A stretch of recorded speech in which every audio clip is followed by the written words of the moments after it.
All right. We're taking all the best old school wisdom and blending it with the top new school methods to bring you the optimal coaching strategies.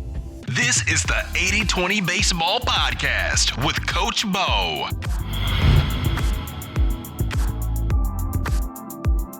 Welcome to this week's get-together. We're going from good coaches to great coaches. And for those of you that are new to coaching, we're getting you from a new coach to a good coach as efficiently as possible, using the 80-20 principle, mastering the fundamentals first and foremost, diving into the details when we need to, and when there's time, trying to make the experience for our players, our kids, a lot of fun, trying to give them a lasting positive impression, making that lasting positive impact that goes on not only to improve their life, that can hopefully lead them down the path of living a better life, but then all the people along their path on their journey that they impact. So we're trying to make a big impact by making the game fun, teaching the kids discipline, hard work, resilience, responding to failure, essentially learning life skills via a fun game that we call baseball. And one of the main ways to keep kids hooked on baseball is success. I think that goes for anything in life. When we have success doing something, we're a lot more likely to stick with it. Success builds interest. So we want our players to be better baseball players too, or at least improved baseball players. We want our baseball players to experience improvement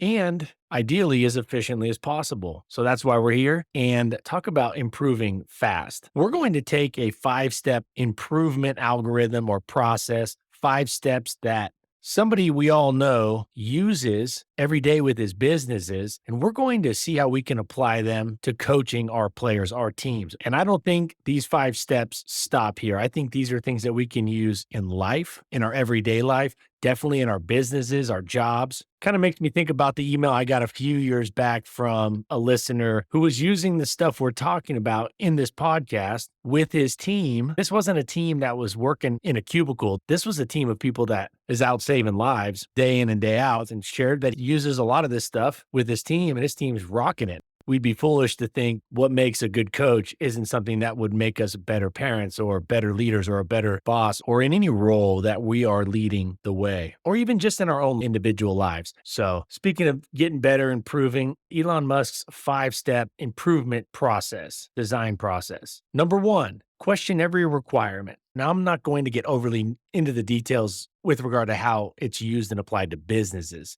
but question every requirement. Let me ask you, coaches, about requirements. Is it required to have a right-handed catcher, a right-handed throwing catcher? I don't know. There used to be lefties back in the day. Is it a requirement for your fastest runner to bat leadoff? Maybe he's not your best base runner. I've coached a lot of kids that weren't the fastest kid on the team, but were the best base runners, and they also got on base more often. Is it a requirement to bunt every time we get first and second in what we'd call a sacrifice bunt situation? Is it a requirement that every pitcher throws over the top, or can we have some different arm slots? So step 1, when we're trying to improve something, let's say pitching, what are the requirements? What are the requirements for pitching? Balance, posture, consistent release point, not a specific release point, but a consistent release point, staying linear to the plate, striding far enough, but not overextended, having a stable front side, having a stable front leg at foot strike and through release, be competitive, be focused. Those are some of the requirements. Throwing gas, that's not a requirement. Throwing strikes, that's more of a requirement. So question the requirements, and this helps to mitigate the risk of unexamined assumptions. Is it necessary to teach throwing in steps? So many of us do it, but I don't think it's a requirement to teach the throw in steps. I see things get broken down into steps.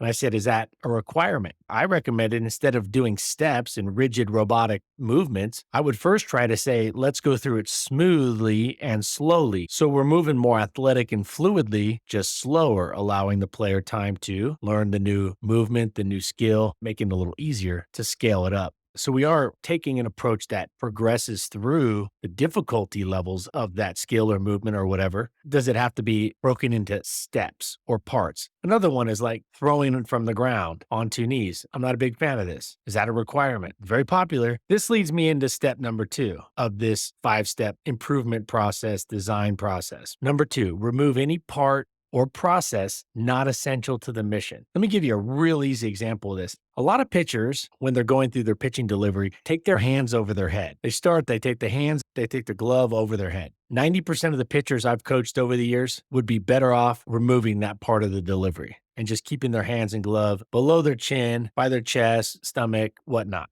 I have had some that I think it benefited, that it actually improved. It added some more rhythm. They were athletic. They could do it. They timed it right. They had good timing, consistent timing, bringing it back down to their separation point, to their break point, the ball glove separation, and they could do it. I think it gave them better rhythm. But 9 out of 10 pitchers I've coached over the years that have done it didn't consistently get back down to the break point on time or to a consistent spot. And if you start your arm path from a bad starting position, that's never good. So I would remove that from certain pitchers when I felt it was not essential to the mission of throwing more strikes, to the mission of getting hitters out. Now, you could say the same thing about hitting. There's hitters that do a lot of crazy things with their pre-swing setup, things like Gary Sheffield used to wiggle and waggle his bat, right? Most all of you remember Gary Sheffield doing that with his bat. Gary Sheffield got away with it. I don't know. I think he might have actually been a little bit better had he just quieted his bat down a little bit, but who knows? It worked for him. I'm not sold that it wouldn't have worked a little better had he been a little quieter. He would move that bat a lot. But I guess when your forearms look like his, you can wiggle and waggle that bat and get it back to where you need it pretty quick and consistently. But nevertheless, if I had 4 of the kids on my youth baseball team doing some crazy bat movements, trying to look like Ruben Sierra, Kevin Youkilis, Gary Sheffield before the pitch, I'd look to remove that. I'm not saying I would, but I would look to remove that as a non-essential, as something that's not clearly contributing to the core objective of consistently hitting the ball, hitting line drives. So number 2, remove any parts that are not essential to the mission. Another one is like for those levels that can do pickoffs. Doing a bunch of pickoffs on a runner that doesn't have a big lead or is no threat, or there's already 2 outs, maybe that's not essential to the mission. What's the mission? Getting out of the inning. We got a weak hitter at the plate. Let's pound the zone. Let's throw strikes. Let's get out of here. So you could look everywhere across the board in baseball, base running, defense, outfield, pitching, catching, batting, of course. What is essential to the core objective? One of the things that dissuades me from over-reliance on sacrifice bunts is that statistics have shown, and more so for the more advanced levels and less so for the youth levels because of the quality of the defenses, it's shown that it contributes less to the core objective, scoring runs. The core objective is scoring runs on offense. The core objective of the pitching staff and the defense is to get outs, and more specifically, minimize the runs the other team gets. Those are the core objectives. So remove any parts that are not essential to that mission. Number 3, simplify and optimize each remaining part or process. Simplify. So number 1, we question every requirement to see if it's even something we should be coaching up. Followed up by removing any part or process that's not essential to the core mission, core objective, scoring runs on offense, minimizing runs when we're on defense and pitching. And we also have the team culture component of it too. But for the sake of just kind of breaking this down efficiently, I'm going to put that aside. And then moving to number 3, simplifying and optimizing each of the remaining parts. So the 80-20 rule says, what are the things that are essential and how essential are they? So you could break down number 2, kind of going back there, you could break it down and go, how essential is it? That's what the 80-20 principle does. It essentially is quantifying how essential a skill, an action, a play in baseball is to the core objective, scoring runs on offense and minimizing runs as a pitching staff and on defense. So the 80-20 principle falls right into this. It's kind of another way of doing this 5-step process. Simplify and optimize. Next week, I got a really great tip. I have what I think is a really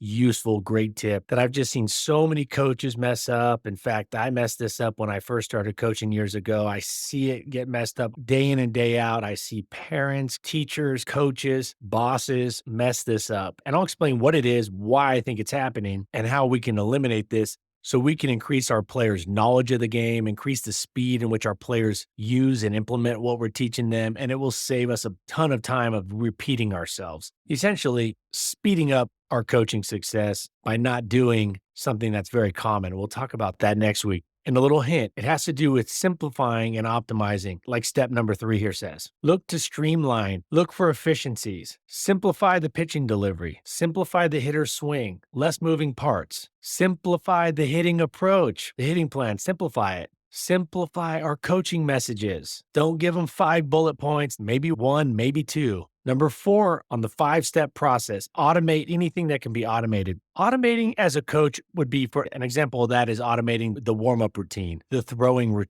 progression, the throwing program. Automating drills, first they have to be simple enough that players can quickly learn them. They could be complex if you have 5 years to spend with that team. Great. After 2 or 3 years, they're going to have it all dialed in. Most of us don't have that much time. We have to simplify. That doesn't mean we're teaching basic stuff, but we are simplifying the steps, maybe cutting out a few things. But even then, even if you don't simplify it too much, look to automate, like the warm-up routine, automate it. This can be done. And by automating it, it gives kids autonomy. Kids love autonomy. They want ownership. 2, it frees us up to coach up our players. We can work on the team rather than in the team. So automate things that we can. Get more coaches and parents involved with practice. Automate the processes insofar as they become kind of automatic responses. Kids know this is how we do this. This is how we do that. They know that this is how we collect the balls between rounds. This is how we do X, Y, and Z. You can say one word, or they just know at that time, that event, they know what to do. All right, number 5, ensure that the systems can achieve the intended goals at scale. So scale them up, scaling effectively. So number 1, question the requirement. Number 2, remove any unnecessary parts or steps in the process. Number 3, simplify and optimize. Number 4, automate, or at least get things more on autopilot. And number 5, scale the quality reps. And if we do the first 4 steps, number 5 is all but guaranteed. Now, to what degree, that is up to us and how we continue to iterate and improve. We should always be looking to scale the quality reps. So many coaches sit around and want to coach up the swing and the throwing technique. Spend more time coaching up the environment, creating environments where the quality game-like reps are scaled up safely or without any unnecessary risk, and leverage the game as a teacher. And one final example here, how we could use this out there as coaches. Questioning the requirements. Are traditional motivational speeches or these long-winded speeches, are those required? Or do they actually have less impact? Question that requirement. Is that a requirement to give a long talk? I'd say absolutely not. Remove the non-essentials. How about generic encouragement? Maybe we use more specific encouragement. Simplify the reward process. Don't guarantee every winning group at every practice gets a pizza party. Just simplify that process. Sometimes the praise is usually enough. Nice, genuine, loud praise, and then move on. So simplify. Automate some of your tasks. Practice plan. Have a nice practice plan. How about timing things? Set timers. Set stopwatches. All right, everyone. Definitely be here again next week. I'm going to save you a lot of time, a lot of headache, and I'm going to help you increase the speed in which your players understand and implement what you're teaching them. So definitely be here next week. And one of the best ways to help the podcast is leave a review. People respect reviews. It's modern day word of mouth. So definitely, if you could just take the 3 or 4 minutes, leave a quick review rating for the podcast. That really helps it. Thank you all for being a coach. Thank you for being here. Enjoy the rest of your week. Take care of your health so you can be there for your family and your close friends, and you can be there at your best for your team, your players, because you are making a huge impact, a lifelong impact. Have fun out there. Enjoy coaching. It truly is one of the best things we can do with our time, with our lives. It's one of the best ways to give back to the next generation. Let's take this information out there. Let's put it into play and see where it takes us. And I guarantee it's going to take you somewhere good, or at least to a better place. And then you can iterate and adjust from there. All right, y'all. Take care. Till next week. Adios. This has been the 80-20 Baseball Masterclass. Take it to the field.